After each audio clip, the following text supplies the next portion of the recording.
एक बार एक मॉन्क ने अपने मास्टर से पूछा, मास्टर, मेरे जीवन का उद्देश्य क्या है? मुझे कुछ भी समझ नहीं आ रहा।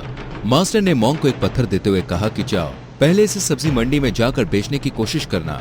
याद रहे कि जब भी कोई इसकी कीमत पूछे तो बस 2 उंगलियां खड़ी कर देना। मॉन्क ने मास्टर से कहा, लेकिन ये तो एक मामूली पत्थर है, इसे कोई भला सब्जी मंडी में क्यों खरीदेगा? इस पर मास्टर ने कोई जवाब नहीं दिया और मॉन्क पत्थर लेकर सब्जी मंडी में जाकर बैठ गया। वहां से गुजर रही महिला का ध्यान उस पत्थर पर जाता है। तभी वो महिला उत्साहित होकर कहती है कि ये पत्थर तुम कितने में बेचोगे? मास्टर के कहे अनुसार मॉन्क अपनी 2 उंगली खड़ी कर देता है। महिला कहती है कि 200 रुपए। ठीक है, मैं तुम्हें 200 रुपए देने को तैयार हूं, महिला कहती है।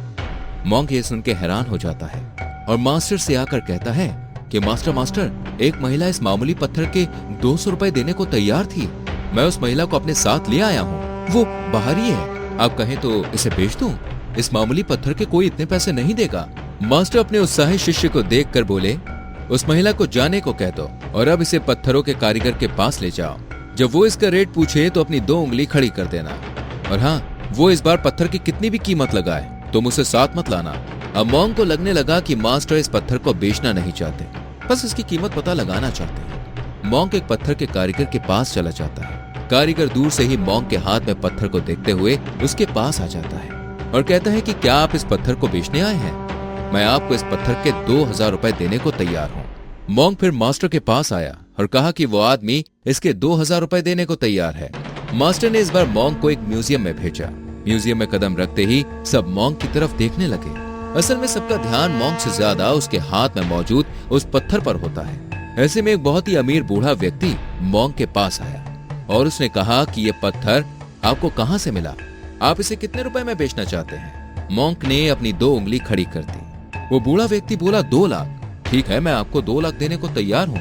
मॉन्क ये सुनते ही बहुत ज्यादा हैरान हो गया। उसके मन में ढेरों सवाल पैदा हो रहे थे, क्योंकि वो तो खुद ही इस पत्थर को मामूली समझते हुए 200 रुपए में बेचने को तैयार था।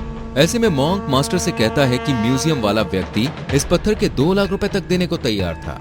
हम इस पत्थर को बेच देते हैं। मुझे नहीं लगता कि अब इससे ज्यादा कोई कीमत इस पत्थर की देगा। वैसे इस पत्थर में ऐसा क्या है कि आपने इसे अभी तक संभाल के रखा है? मास्टर, ये आप क्या कर रहे हैं? प्याला भर चुका है। मास्टर रुकिए।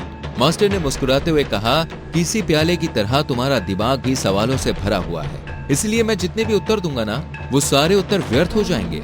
अब मैं तुम्हें एक आखिरी बार एक ऐसे व्यक्ति के पास भेजने जा रहा हूँ जो इस पत्थर की कीमत को सही से पहचानता होगा। इस बार मॉन्क उस पत्थर को के पास जाते हैं। खगोल वैज्ञानिक इस पत्थर को ऐसे देखता है जैसे उसकी सालों की तलाश खत्म हो गई हो। खगोल वैज्ञानिक मॉन्क को बताते हैं कि यह पत्थर इस पृथ्वी का नहीं है। ऐसे पत्थर बहुत ही मुश्किल से पृथ्वी पर मिलते हैं। मैंने अपना पूरा जीवन ऐसे पत्थर की तलाश में निकाल दिया। तुम इसकी जितनी भी कीमत मांगो, मैं देने को तैयार हूँ। मॉन्क यहाँ भी अपनी 2 उंगली खड़ी कर देता है और खगोल वैज्ञानिक उसे 2 करोड़ देने को तैयार हो जाता है। मॉन्क को मानो अपने सारे सवालों का जवाब मिल गया था। ऐसे में जब वो मास्टर के पास धैर्य के साथ आता है और उन्हें पत्थर देते हुए मुस्कुराता है। मास्टर कहते हैं, तो तुमने क्या सीखा?